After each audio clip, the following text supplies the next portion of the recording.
Well, good evening, everyone. I'm coming to you from outside the Adelaide Oval after a sensational day of cricket here.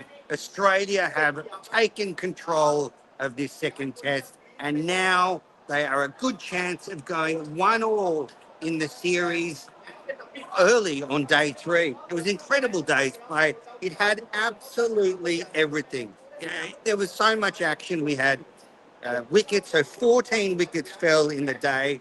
379 runs were scored. It was action packed. And in the end, it was Travis Head's day. He smashed 140 off 141 deliveries. He was the star of the day. And then in the last session, Australia rocked India by knocking over their top order. And now India are 5 down and relying on Rishabh Pant and Nitish Kumar Reddy to give them something to bowl at in the last innings.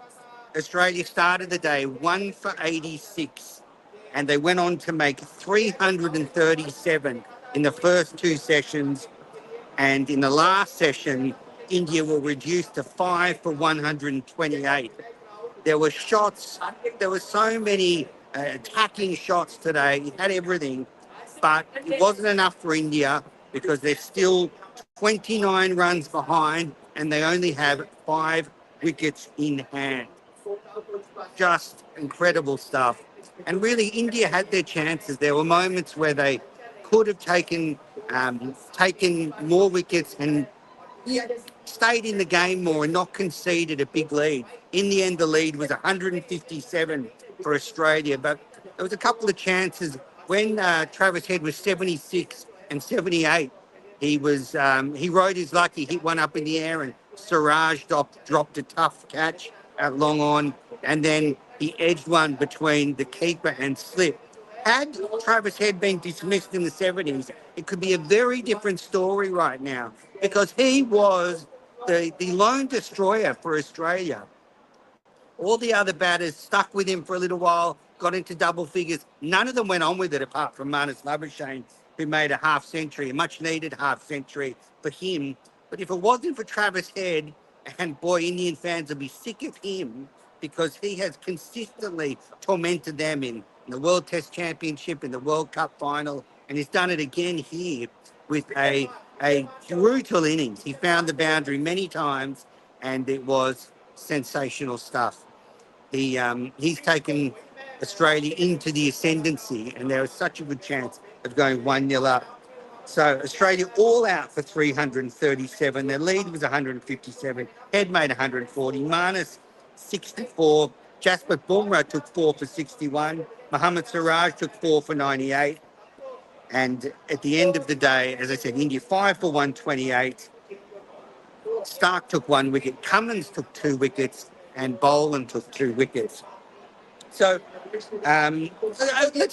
go back to the beginning of the day and go through all the action from here because there was just so much to talk about. So it started off, and look, really today, you've got the villain Siraj. It started off in the second over when he he had a celeb appeal. He thought there was a wicket. He ran down the pitch celebrating an LBW. The umpire didn't give it out. He didn't look, Siraj. And then on replay, I think it was Labuschagne smashed it, huge inside edge onto his pad. So Siraj started the day being a bit of a prick, and it continued later on when he dismissed Head.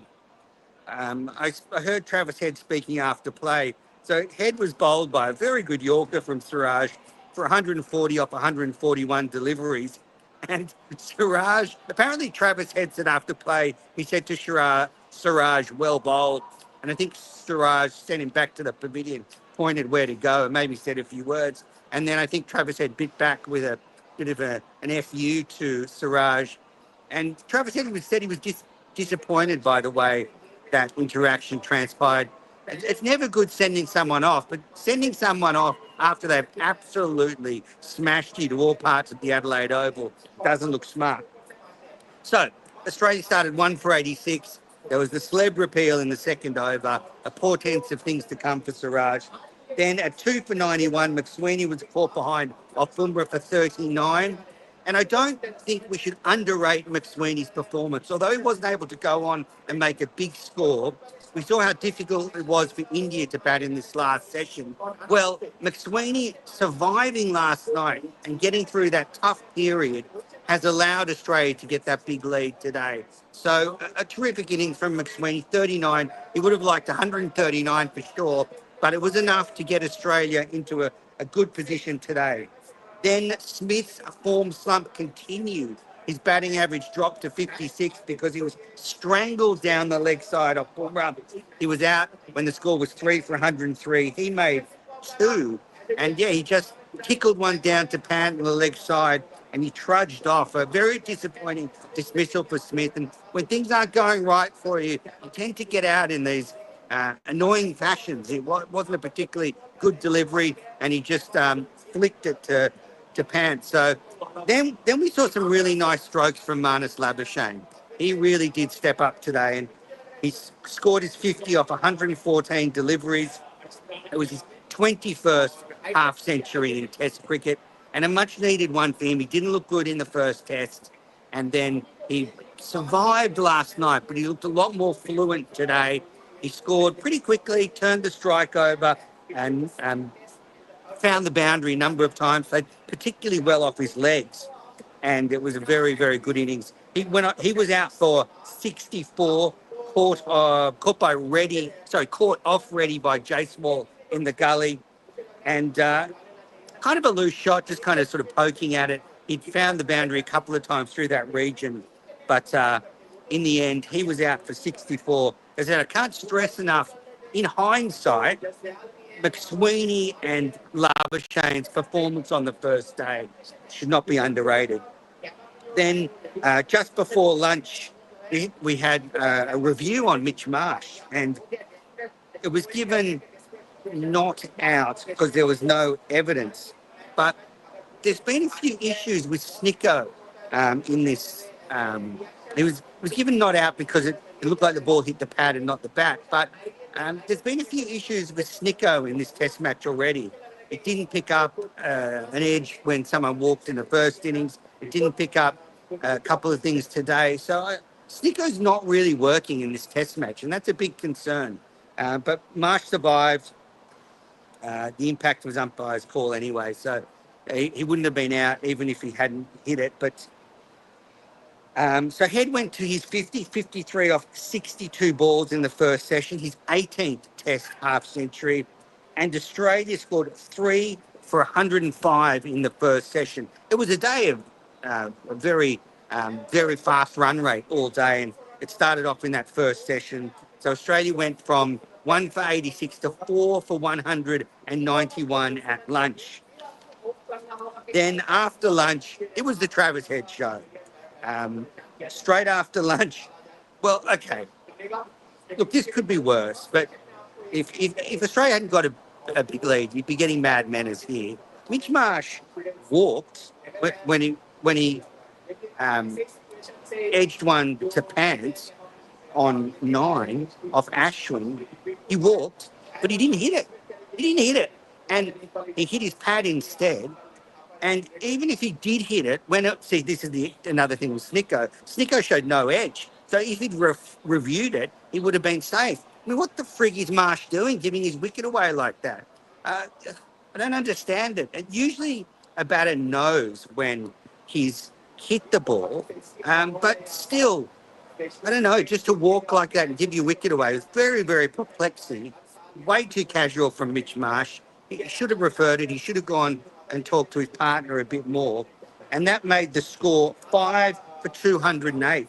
And actually, this is where the match was really still on a knife edge because Australia at this stage were only 28 runs ahead. And I thought they needed a lead of at least 150 and they got 157. So at this stage, the game was still really in the balance because, remember, Australia have to bat last here. So if they could have kept the lead down, then Australia maybe could have, maybe would have had a tough chase in the fourth innings. But in the end, it didn't happen.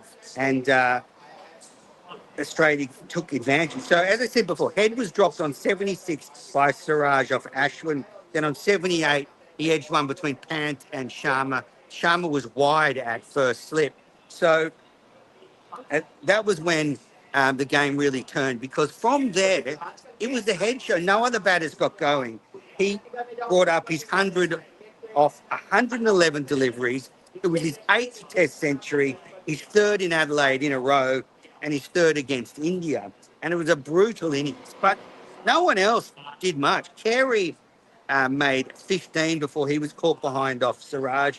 Those two put on 76, and Head and Carey put on 76, whereas Carey hardly scored. Then, sorry, Carey just stuck around. And so between Mitch Marsh and Carey, they didn't contribute much, but they just hung around long enough for Head to really lay into the Indian bowling. It was a one-man show at this point. Head was smacking the ball, finding the boundary, and the other players were just sticking with him.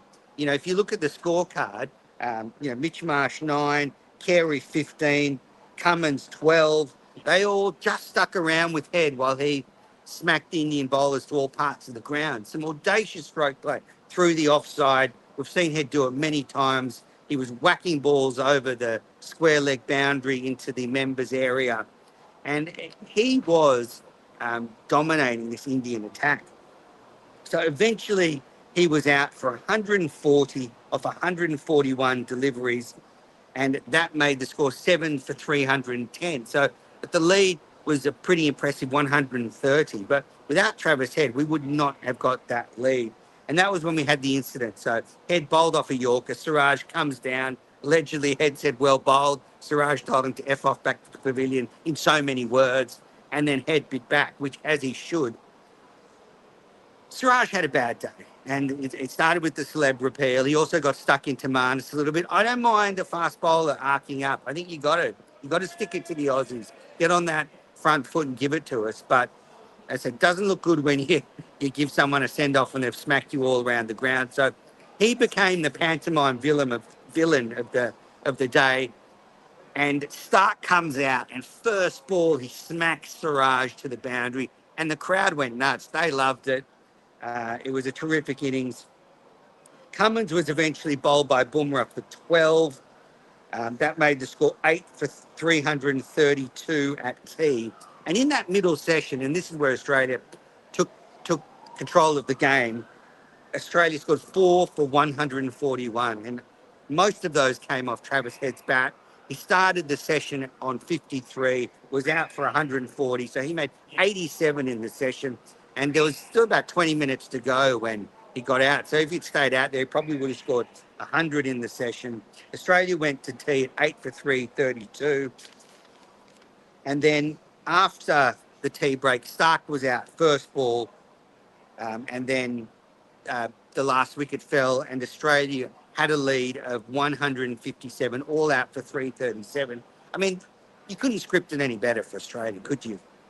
Get a big lead and then bowl under lights with the new pink ball. It was perfectly set up for Australia. I mean, and again, I said, no one else could have played the way Travis Head did today in this Australian lineup. And the fact that he scored so quickly meant Australia had basically 2 hours to bowl to India under lights. And boy, did they really take advantage of it. Rahul was out for 7. Caught down the leg side of Cummins, and that made the score 1 for 12. Then the cult hero, Scotty Boland, he comes on, and can you believe this? First ball, he gets a wicket. Jaiswal caught behind for 24. The score was 2 for 42. I mean, Boland didn't in the first innings got a wicket off his first ball, but it was a no ball. So he repeated it this time. No ball this time. And at this stage, India were looking pretty good. They were 1 for 42. They got through a difficult period, but Jaiswal, the danger man, was out. And it just got worse and worse and worse for India. Kohli came out. He was out for 11. Again, Boland got him just a little edge. India 3 for 66. So, all right, India in trouble. The score's 3 for 66. They're batting under lights. Rishabh Pant comes out. What does he do first ball? Bloody coach killer. charges Boland and hits him over the top for four. First ball. Unbelievable. I mean, Rishabh Pant is not out. And actually, he's the one player capable of taking this game away from Australia, because if he bats for 2 hours tomorrow, India could be 150 in front. And then you never know. You never know. Maybe they could knock Australia over. So Pant played some extraordinary strokes tonight, charging the fast bowlers. Clearly, he's decided to target Boland. He did a reverse lap over the slips. I mean, this is Test cricket played differently. You're trying to save a match, you're trying to survive. Rishabh Pant only knows one way. I heard Simon Kadich make a very good point in the commentary box. Rishabh Pant almost lost his life. So for him, he would have a different perspective on the game, and he showed it. He played with, a careless abandon, some would say, and it was incredible to watch. So then, the next to go, Mitchell Starc got his first wicket of the innings. He bowled Shubman Gill with a Yorker. Gill had looked good, but he was out for 28, and that was what kept happening in the last session. Jaiswal got out, uh, Gill got in, got a start, got to 28, he got out, and that was the first time in Test cricket Mitchell Starc has got Shubman Gill. Up until that point, Gill had the wood over Starc, but that reduced India to 4 for 86. And I think if you're Rohit Sharma, you're thinking, fuck, I have to go out now. There's not long left in the day. The ball's moving around. Missed the first test, didn't get any runs in the second test so far in the first innings. And then we saw Captain Pat Cummins with an absolute peach get Sharma out LBW. Sorry, Sharma was out LBW off a no ball, third ball. Um, so he was lucky to survive off Boland early on. Um, so that's a couple of times in the match that's happened to Boland. So that's something he needs to work on, because that could be costly in a more difficult situation. But then Sharma was bowled by Cummins for 6.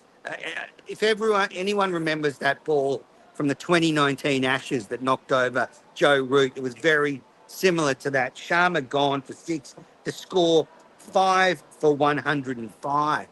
And India now in real trouble, still 52 runs behind at that stage, and in a world of pain. Well, luckily they didn't lose any more wickets up until stumps. They got through to 5 for 142, so they are sorry, they got through. They're 29 runs behind Australia at the end of the day.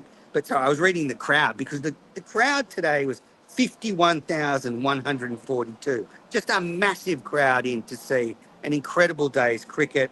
So as I said, India got through to 5 for 128 at stumps. So Reddy and Pant put on 22 in that last little period before the close of play. Lucky to not lose more wickets, India. Pant kept playing his shot. I think the last over of the day had 11 runs off. So that gives you an idea of the sort of day we saw. As I said, today's play was just one for the ages. 14 wickets fell, 379 runs were scored. You couldn't get a more entertaining day's play. And Australia in the box seat, obviously. My money is that this match could be over by lunch tomorrow. I think Australia could come out and just take those last 5 wickets pretty quickly, and then go and level the series 1-1. And it could be another test match at Adelaide, like when India here were last time, that ends at about lunchtime on the third day. But we've seen Pant do it in the past. He won't give up. Reddy has had a great start to the series. He's made runs in all 3 innings. So if you're an Indian fan, you've got to hold on to that hope. Then you've still got Ashwin to come. We know has 6 test centuries. So if India can just get a lead to bowl at, we know Australia's top order struggles. Although they did better in this test match, still, as I said, if you take out Travis Head's innings and Marnus, especially if you take out Travis Head's innings, but Marnus good support. But still, there will be pressure on this Australian top order if they have to chase something. I don't think it's going to happen, though. I think it's going to be really tough for India tomorrow morning. I think Australia will keep taking wickets, but We saw it tonight. If Pant can just stay out there, he'll keep the scoreboard ticking over. And then once you get in front and Australia starts thinking about having to chase it, it could get nervous for the Australians. But look, people will say I had little faith in the Aussies levelling the series. And I'm going to switch now. I think they are going to level the series tomorrow. It's hard to see India coming back from this. They, I don't think they bowled particularly badly today, but Travis Head is just hard to stop when he's in those moods. You know, in front of his adoring home crowd, when he scored his century, he did the cradle rocking celebration and then put his helmet on his bat. He had his wife, Jess, and his young son in the crowd, his newborn son in the crowd. He was inspired. And once he passed 100, he just kept going. He just kept finding the boundary. He took the game away from India so quickly. And as I said, they kept taking wickets at the other end. You know, no one really lit the scoreboard up and made a big contribution, but they were just able to stick around with Head. I mean, Carey and Cummins didn't make many, but while he was out there, I think Head scored, another 80, or Australia scored another 80 runs, and they contributed about 25 of them. So it was the Travis Head show. It was the day of Travis Head at the Adelaide Oval. And what a great day for the locals to see their boy do it. And it couldn't have been more entertaining. I mean, as I said, almost 52,000 people here. You had wickets, runs, drop catches. You had a bit of spice between Siraj and the Aussies. And boy, if Siraj comes out to bat tomorrow, I reckon he's going to get a few short ones because I don't think Travis Head was overly enthused with being given a send-off. So Australia's day, and this test match could all be over on day 3. What else happened today? Well, what tales from the press box? Not too much. Ran into Aaron Finch again at the buffet. He was again stuffing his face with meat pies. I'm exaggerating. He probably had a couple of pies, and so should he. I mean, he's retired. He doesn't need to worry about his fitness anymore. We also had a good chat with Greg Chappell, had a good chat with Stuart Clark, got some insights into the Australian team from some player managers. So it was all in all a very good day.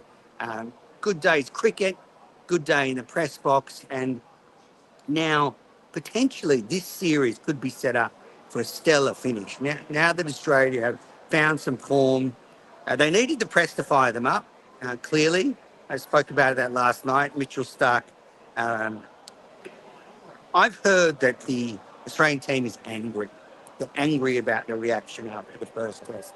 And all I'm going to say is they should be angry just how shit they played in the first test. They should be angry that they didn't prepare properly. They should be angry that they didn't go to Perth and win a one-day series. They shouldn't be angry at the fucking press for calling it like it is. I mean, they were shithouse in that first test, and they got what they deserved. Pat Cummins, okay, so there's no argument now.